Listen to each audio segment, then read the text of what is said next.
next level. This is the beautiful truth, where the expression is still free. 10, 9, ignition sequence start. 6, 5, 4, 3, 2, 1, 0. All engine running. Liftoff. We have a liftoff. And you are very welcome. This is The Beautiful Truth on breakfornews.com with Fintan Dunne reporting on the 31st of March at 2 Eastern with great news. The coronavirus slayer cometh, folks. Take a look at this. Comes from a research paper from the University of Maryland issued in the last few days, and it shows the locations of the early outbreaks. Notice something about those, folks. They're all in that green shaded area, which is a temperature gradient, and it shows the temperate zone in which this virus emerged. Could that have anything to do with anything? Well, according to researchers from Beijing universities, earlier this month, they said that high humidity and temperature can significantly reduce the transmission of COVID-19. The University of Maryland researchers are looking into that as to these locations like Wuhan and Daegu in South Korea, why they were the initial centres. Why not, they asked, Singapore, Hong Kong or Bangkok? They were directly in harm's way, they were relatively near Wuhan, and they were highly connected to it by trade and travel. Now they suspect that from January to March in the Northern Hemisphere we had temperatures of between 40 and 50 degrees Fahrenheit roughly, around about 8 degrees centigrade, and those conditions, they say, are similar to the laboratory conditions in which these viruses, coronaviruses, reproduce at maximum rate. So, bearing that in mind, and bearing in mind the fact that those locations, none of them went below 0 degrees Celsius during the course of the initial outbreaks, leads them to suspect that this map has the key to what may yet happen. Let's just prove it to you if we can with some basic information. Here's a temperature gradient for Italy, Milan. And as you can see, in February and March there, the temperatures are only just max daytimes coming into the region of 52 Fahrenheit. Now, they really need to get above that because this virus loves it when it's about 46 degrees, around about 7-8 degrees Celsius. And it doesn't like it when it gets a lot hotter. Now, when it gets much hotter, that's different. We'll get to that. But there's the temperature, and there's that Italian growth in the virus. You can see how it takes off really fast and then starts to smooth out. Now, on a linear basis, it just goes straight up, right? But on a logarithmic, so we look at the rate of change, you can see the rate of change slowing from that initial takeoff. So the temperatures, as you see, fostered this graph. Now let's take a look at the temperatures for South Korea, where again we see that in February and March, look, 40 degrees, now 45, 46 degrees were at their best possible. And again, look at that for a takeoff. It's the takeoff I want you to look at there. That's the initial reproduction rate in that temperature zone. Now let's take a look at Madrid, Spain. Not so bad, but still in February they were just struggling to get into 53, so they were still having trouble coming up into the warm zone. Despite that, look at the takeoff graph. Let's just compare that again. Italy, Spain. Much less aggressive takeoff, you agree? Now let's check Rio de Janeiro, where the temperatures were quite nice actually. Let's take a look at their takeoff graph. Very patchy again. Look at that. And let's take one more now. We'll do Sydney, Australia, where temperatures in February, March were quite tasty and not in the kind of range this virus likes. And look at that. That's a pathetic takeoff. Look at that. Now we go back and we compare that to Italy, Spain, South Korea, Rio, Australia. So there you go. I think that sort of really gives you an indication as to how this works. So now, here's a map of Europe showing the temperature range that we're expecting over the first week of April, the start of April. And the good news, here's the gradient for the following week as we move in to mid-April. That's from the 6th to the 13th of April, showing the heat arriving in Europe, in these critical key zones where we're currently having viral breakout. So we're going to change from that to this. And that is going to have an effect on the virus, folks. Let's take a look at the forecast for the United States then. And we're looking at a spring cool down in the early part of this week, similar to what's happening in Europe. And the good news again, that late this week, as we move into the first week of April and into the end of that week, milder and warmer temperatures are arriving in the northeast, which is good news. But notice New York still in the chilly zone there. The temperature's not pushing up into New York yet. So that's not quite good news yet. But look at the long-term forecast. That's the 8 to 14 day outlook showing those temperatures sustaining. Unfortunately, out west, we're not showing that. We're showing the cool temperatures, which are going to be favorable to the continued spread of the virus. That's a 30-day forecast from the NOAA, again showing that on the eastern side of the United States, we're going to get that warm up. I got that information from the National Weather Service. The links are in this video, so you can go and start to check on that. Also, their Climate Prediction Center gives you 8 to 14 day forecasts.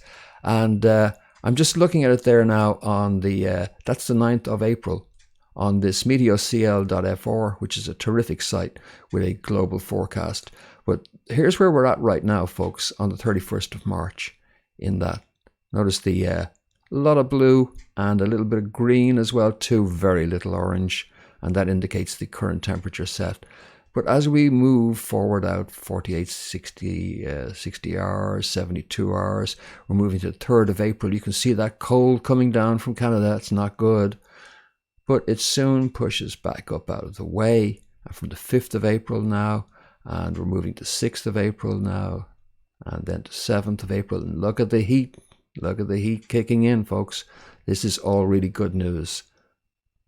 Look at that, 9th of April. And there is the heat again. So terrific in the medium to long term. So you will hear a lot of talk in media about the seasonality of this being still in question. And of course it is. But I think you've seen some evidence there that this thing is affected by seasonality. Now, viruses can survive in warmer climates. And yes, you will get infections in currently warm zones. But we're talking about where this virus prefers. In the initial stages of a brand new infection, a pandemic as it's called, where nobody has resistance to it, it can spread regardless of the temperature. As the virus matures, in other words, as we get more used to it and more of us have defenses against it, it becomes more susceptible to seasonal effects. So that's starting to kick in now. We really haven't had the benefit of these seasonal effects in terms of seriously impairing this virus up until now. But it looks like that from around about the 5th of April onwards, the weather for a critical 2-week period perhaps is going to turn in our favor in the United States and in Europe in terms of dealing with this issue. Okay, more good news and then some health tips on how not to get infected by this damn thing coming right up. And the good news starts with this from someone who viewed one of our recent broadcasts, a friend, who says in a comment, 10 days off the pills now, blood pressure perfect. What's this?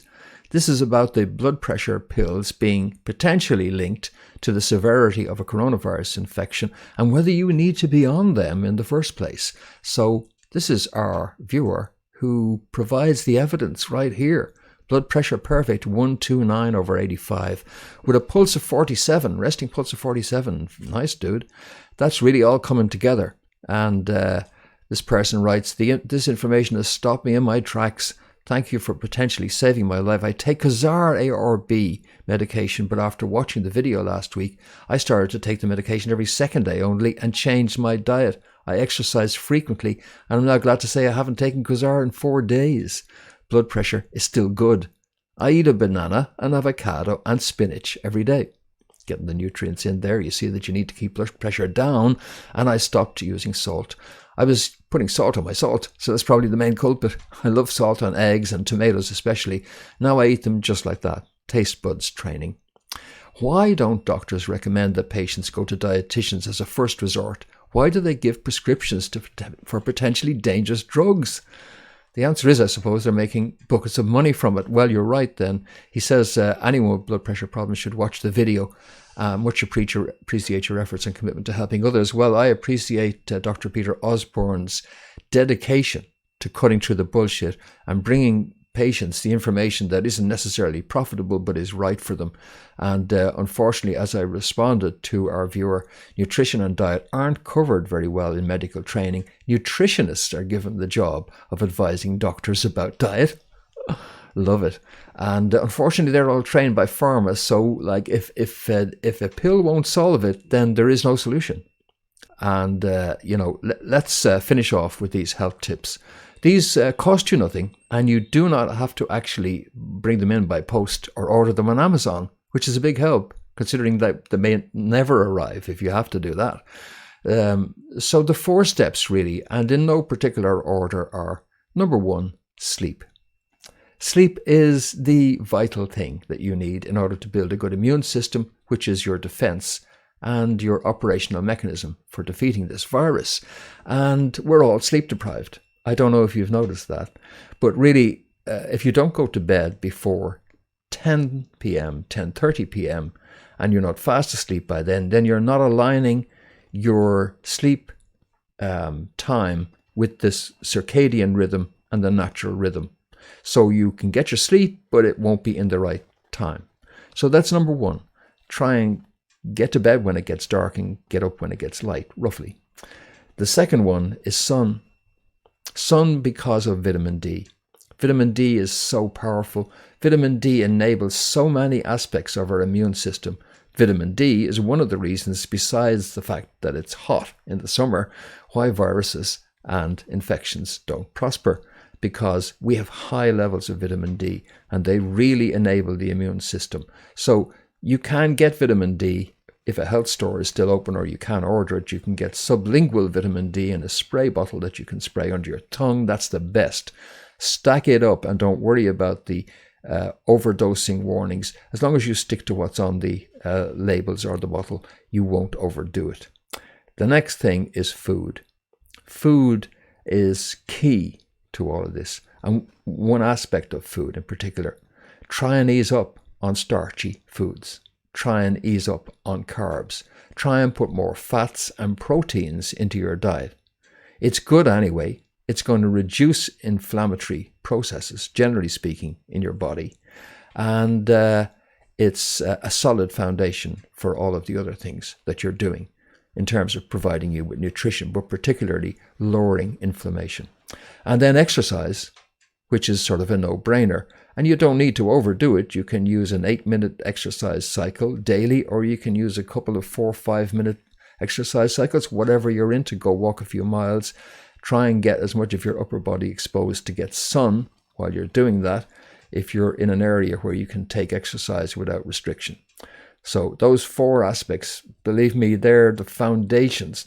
If you think you can just go to a store and buy some pills and not do any of these 4 things, nah.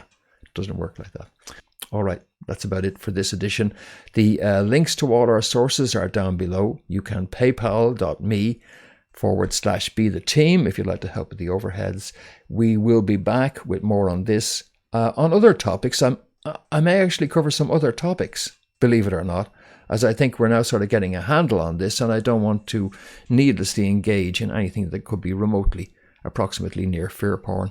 And speaking of fear porn, please stop watching David Icke. David Icke and Alex Jones are absolute sleazeballs who are not going to advise you with balance. They're just going to wind you up, folks.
All right, that's it for this edition of The Beautiful Truth.